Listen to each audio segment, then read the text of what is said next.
Welcome back. Motorists and traders in Ilorin, the Kwara State capital, are at loggerheads over the sighting of the Sunday market. The motorists say the location of the market is impeding free flow of traffic, resulting in more hours on the roads. Our community report tonight takes a look at the market's challenges and how the government is handling the matter.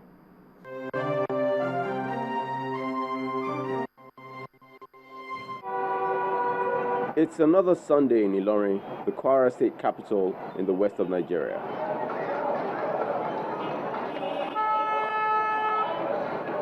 Another day of the busy Sunday market, which stretches from the post office area through the railway lines and connects the flyover bridge. Clothes, shoes, sunglasses, and practically anything that can be bought are exhibited for sale. And those who patronize the market see it as a major source of relief to their pockets. I don't have money to buy new one. That's why I came here to buy the Takumbos. And it's very reliable because it's very good and in fact it's more reliable than new one. When you go to the new one now, the money you can't afford to buy it. You can't afford it because it's too cost. Making a choice is done in the open, as seen with this lady trying on the jacket. For her, the search for a perfect fit continues. How long this market has been in existence, no one can really tell. However, how it has grown in size without proper control is a story of concern to motorists who see the market as a nuisance.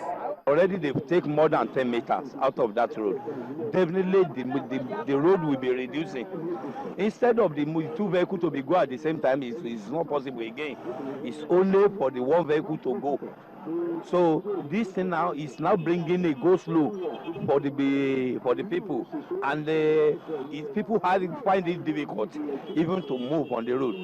If the government can try and get another place for these people, at least it's going to be betterment of the whole town.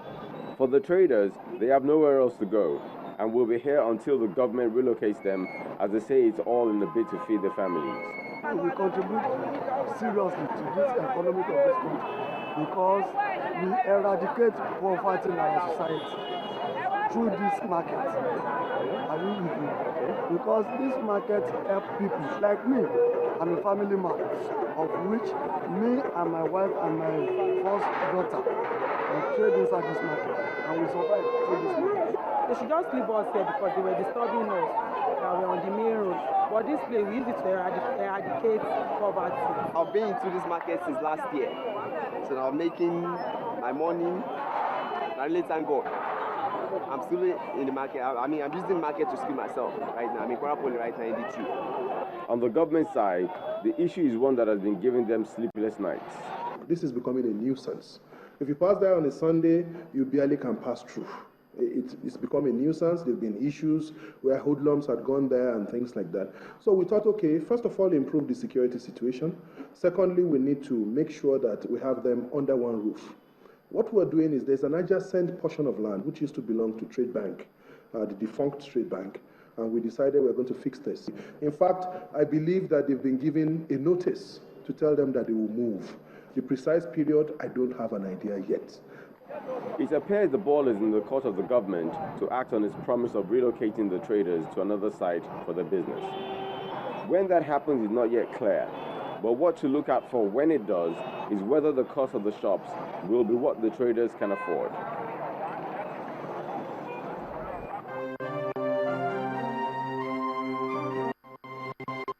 And now to the arts. The Fringe is an exhibition by Olu Amoda at Art 21 in Lagos. It took him about 2 years to create these recent body of works, which in printing and sculptural pieces are made with the most unlikely materials. Art Review tonight takes a look at how waste is transformed into art.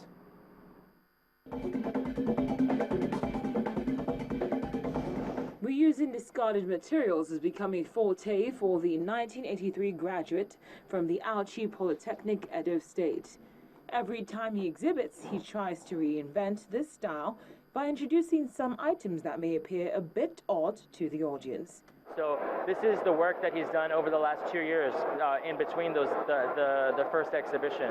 And he's really exploring new ways of working, new themes. He's looking at issues of surveillance, of voyeurism, questioning issues of private space and public space. And he's also working in a lot larger scale. So it's exciting to see how his work has developed over the last 2 years. Work such as sunflowers like a metaphor, the soft, beautiful plant is interpreted with steel and metal, rather hard considering the nature of the subject. Art enthusiasts, this is the perfect example of how a frog can be transformed into a handsome prince in the face of multiple contrasting elements such as nails and spoons, which he's used in achieving this. He's somebody, I think, whose work needs breathing room to be appreciated, and I felt like this was the perfect space for his artworks, and he agreed, so we've been working together ever since. The artist is not here to explain the complexities in the other works, but the curator does the honors. I find it very exciting to see what he's done over the last 2 years because he's working in a lot of different ways. He's working in installations, which he hadn't done in the past, and he's also working in a lot bigger sizes. And I think it's also interesting to see how he makes works that are so different, you know, in painting and sculpture and installation, but they all speak to the same ideas and then they inform each other.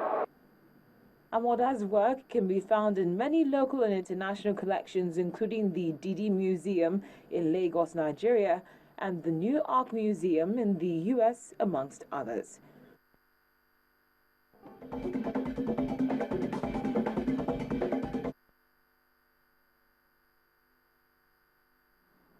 And very briefly in sports news, the Flying Eagles a few minutes ago defeated host Senegal to win the African Youth Championship for a record 7th time. The only goal of the match was a stunner scored by Boulbois Bernard in the 17th minute. Today's final for the Flying Eagles is the 9th time Nigeria is playing in the final of the AYC. Earlier, Ghana claimed bronze after beating Mali 3-1 on Sunday at the Leopold Sédar Senghor Stadium in Dakar. A brace from Yor Yaboa and the other from Clifford Aboye ensured Ghana picked her first bronze since 1991, with Malik Touré grabbing a consolation prize for the Malians in the closing stages. Beyond our shores now, police in Tunisia are still searching for a third attacker in the Bardo Museum operation that left as many as 25 people dead. Authorities have been reviewing CCTV footage of the attack and say a third man is yet to be identified and caught. But President Beji SSB is confident he will be. Two other gunmen seen in the video have been identified as Yasne Labidi and Hatem Kwachauni, who were both killed in a gunfight with security operatives. Tunisia has experienced a rise in Islamist extremism since the revolution in 2011 that ousted then President Zani Al Abidine Ben Ali.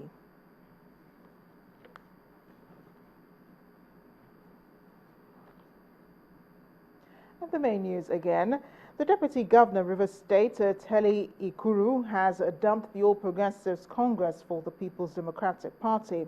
Mr. Ikuru, who has served as Governor Amechi's deputy since 2007, said he's defecting from the APC because of what he described as the deception falsehood the party thrives on.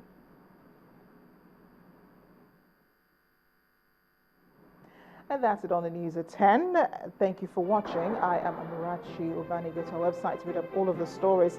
Now, in place of Nigeria 2015, we'll bring you a documentary titled The Jonathan Presidency Part 2. Please stay with us.